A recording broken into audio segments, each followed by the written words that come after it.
Après plusieurs semaines de rumeurs, c'est désormais officiel. L'aventure de Mick Schumacher chez Haas va prendre fin au Grand Prix d'Abu Dhabi, puisque c'est Nico Hülkenberg qui épaulera Kevin Magnussen en 2023. Depuis plusieurs mois, Günther Steiner insistait sur le fait que Mick Schumacher devait marquer des points pour avoir une chance de conserver son baquet. Ça n'a pas été le cas sur les dernières courses, et ça a définitivement enterré ses chances d'évoluer en Formule 1 l'année prochaine. Alors on parlera très prochainement du choix de Nico Hülkenberg dans une autre vidéo, mais aujourd'hui, on va plutôt se concentrer sur les raisons de l'échec de Mick Schumacher. Un échec, oui, parce que le fils de Michael a eu toute une saison pour convaincre son patron de le prolonger, mais il n'a pas réussi. Steiner et Schumacher ont une relation conflictuelle, ce n'est pas un secret, et j'ai d'ailleurs consacré une vidéo à ce sujet. En tout cas, si l'on est 100% honnête, il faut reconnaître que marquer des points avec cette voiture-là, qui a parfois été la 10e force du plateau en deuxième partie de saison, était un exercice difficile. Pourtant, Kevin Magnussen l'a fait, Alex Albon l'a fait, et même Nicolas Latifi l'a fait. Dans une équipe comme Haas, même un petit point signifie beaucoup d'argent et chaque dollar est important pour le propriétaire de l'équipe, Gene Haas. Alors, quelles sont les raisons de l'échec de Mick Schumacher chez Haas? La voiture n'est pas la seule responsable et pour comprendre tout ça, il faut remonter un an en arrière.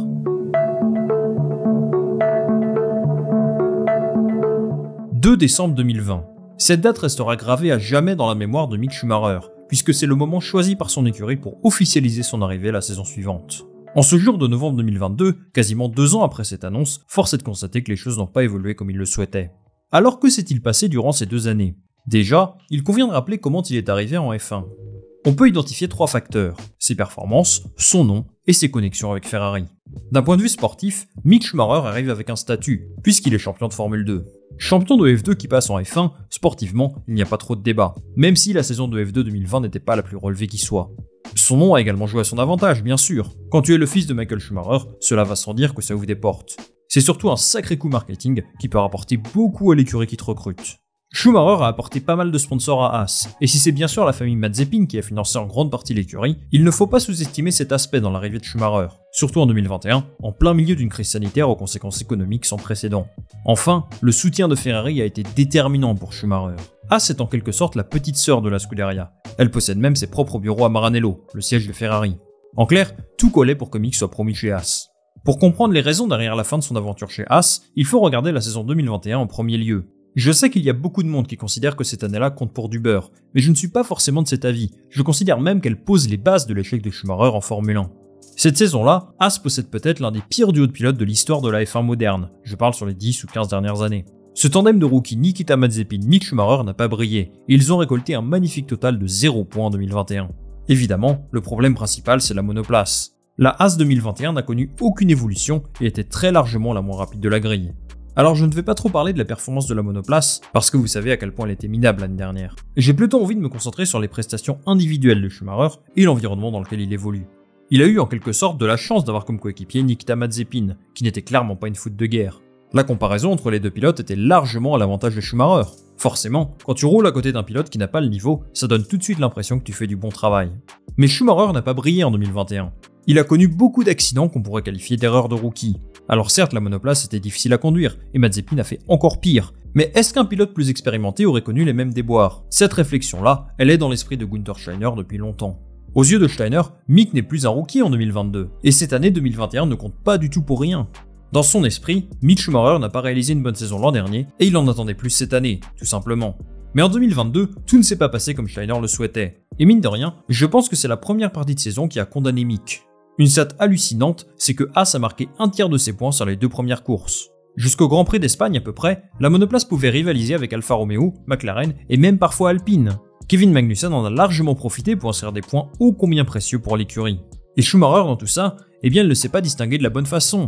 Entre un accident qui l'empêche de participer à la course en Arabie Saoudite et un énorme crash à Monaco, ce sont 2 points noirs dans sa saison. La première partie de l'année de Mick est mauvaise, et malheureusement pour lui, elle coïncide avec le moment où la Haas était au sommet de sa forme. Il a eu quelques occasions de marquer des points, à Miami notamment, mais il n'a pas réussi à concrétiser ça. Il connaît une sorte de parenthèse enchantée cet été en inscrivant 12 points au total, grâce à d'excellentes courses en Autriche et à Silverstone.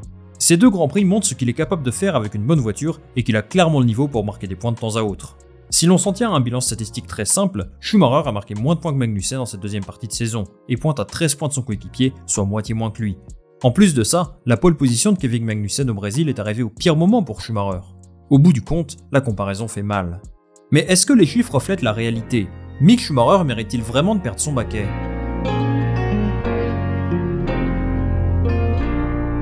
Pour préparer cette deuxième partie de la vidéo, j'utilise quelques éléments d'un thread Twitter de l'excellent Eric Hagley. Excuse-moi si j'écorche ton nom, et je ne peux que vous recommander d'aller voir ça en complément de cette vidéo, je vous laisse le lien en description. On va se focaliser sur la deuxième partie de saison de Schumacher, qui est pauvre en points, mais riche en enseignements. D'un point de vue performance, il y a clairement une évolution positive. Si l'on s'en tient au rythme en course, Schumacher s'est rapproché de son coéquipier, et c'est plutôt serré entre les deux en cette fin de saison. En qualif, Magnussen claque quand même un 16-5 qui fait mal, mais en général, Schumacher réussit à compenser ça en course. Un bon exemple qui illustre ça est le Grand Prix de Zandvoort. Schumacher est plus rapide en course que Magnussen, mais Haas rate complètement ses arrêts au stand qui lui gâchent la course, alors que les points étaient largement à sa portée. En termes de rythme, il n'y a pas un écart très conséquent, et sur les 8-9 derniers Grands Prix, Schumacher est même un poil plus rapide que Magnussen.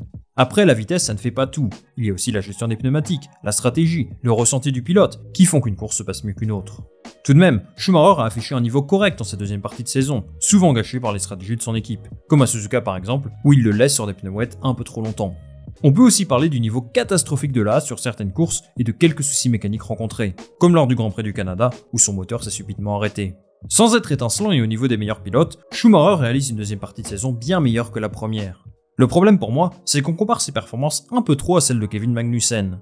Bien sûr, c'est le coéquipier de Schumacher, donc la comparaison est inévitable, mais j'ai l'impression que tout d'un coup, c'est devenu une grosse référence du plateau ou quelque chose comme ça. Alors c'est le pire moment pour critiquer Magnussen vu qu'il vient de sortir une pole au Brésil, je vous l'accorde. Mais je vous rappelle quand même qu'il a été appelé en catastrophe à la dernière minute en remplacement de Nikita Mazepin, pour les raisons que vous connaissez sûrement. Qui d'autre y avait-il sur le marché ? Peut-être Hülkenberg, mais je ne suis pas sûr qu'Aston Martin était disposé à libérer tous ses engagements, surtout que Vettel a manqué les 2 premiers Grands Prix de la saison.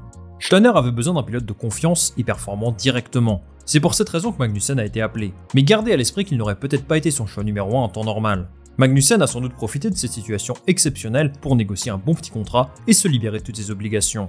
Si je vous dis ça, c'est pour comprendre la vision à long terme de Haas. Dans l'idéal, Günther Steiner souhaite recruter un pilote qui doit faire passer un cap à l'écurie. En clair, il aimerait avoir 2 pilotes performants qui maximisent les résultats chaque week-end et également un leader d'écurie. Kevin Magnussen n'est pas ce que recherche Steiner. C'est un bon pilote de milieu de grille et tu connais parfaitement ses qualités.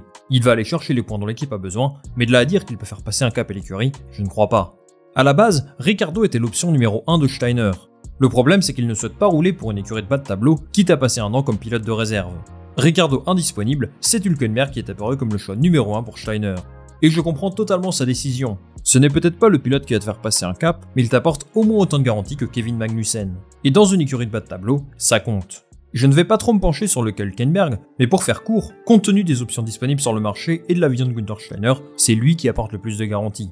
Alors quand on prend en compte le point de vue du staff de Haas et la pression des résultats immédiats que souhaite Gene Haas, je pense que la décision de se séparer de Mick Schumacher est juste. Encore une fois, juste du point de vue de Günther Steiner, pas du mien ni du vôtre.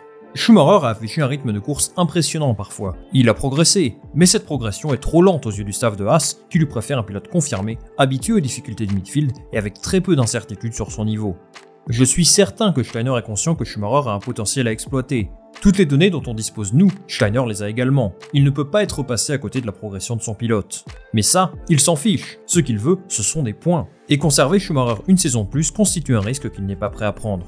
Je ne sais pas si Schumacher a le potentiel pour devenir un top pilote, mais je pense qu'avec de la patience et un bon développement, dans une écurie qui lui fait confiance, il aurait peut-être pu devenir au moins un élément qui compte dans le midfield. L'environnement Haas ne convenait simplement pas à Mick Schumacher. Même Ferrari semble l'avoir lâché et ne le soutiendra plus. C'est dur pour lui, mais il n'a pas réalisé les mêmes performances que les autres jeunes pilotes du plateau, et sur une grille de plus en plus compétitive, tu te fais sanctionner cash. Je suis convaincu qu'il aurait pu s'épanouir davantage dans une autre équipe. Chez Alfa Romeo par exemple, il aurait peut-être trouvé plus de sérénité et de confiance pour travailler plus tranquillement. Alors quelles sont les options pour lui aujourd'hui ? On ne va pas se mentir, son avenir immédiat en Formule 1 est complètement bouché. Il lui reste quand même une toute petite chance de rouler pour Williams, mais c'est peu probable. Logan Sargent est très proche de signer dans l'écurie. Il ne lui reste plus qu'à valider sa super licence, et ça devrait le faire s'il termine dans le top 6 du championnat. Il est actuellement 3ème, donc il a toutes les cartes en main. Schumacher pourrait se rapprocher de Sauber.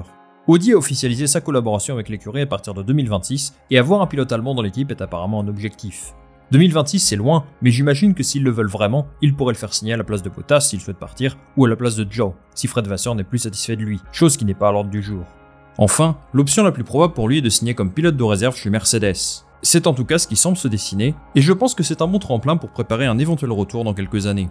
Mick Schumacher va donc faire ses adieux à la F1, moins de 2 ans après sa première apparition pour Haas. D'un point de vue personnel, je trouve ça dommage de ne pas l'avoir vu dans une écurie qui accorde un peu plus de confiance aux jeunes pilotes, et sans problème financier.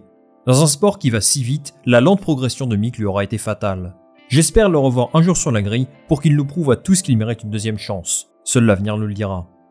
Les amis, c'est la fin de cette vidéo. Merci beaucoup de l'avoir regardé. Dites-moi en commentaire si vous pensez que Haas a pris la bonne décision en séparant de Schumacher, et moi je lirai ça avec attention, comme d'habitude. Si vous aimez ce genre de vidéo, n'hésitez pas à liker, à partager ça autour de vous, et surtout à vous abonner. Ça m'aide beaucoup pour vous proposer du contenu encore meilleur. On se retrouve très vite pour une nouvelle vidéo. Salut, à la prochaine.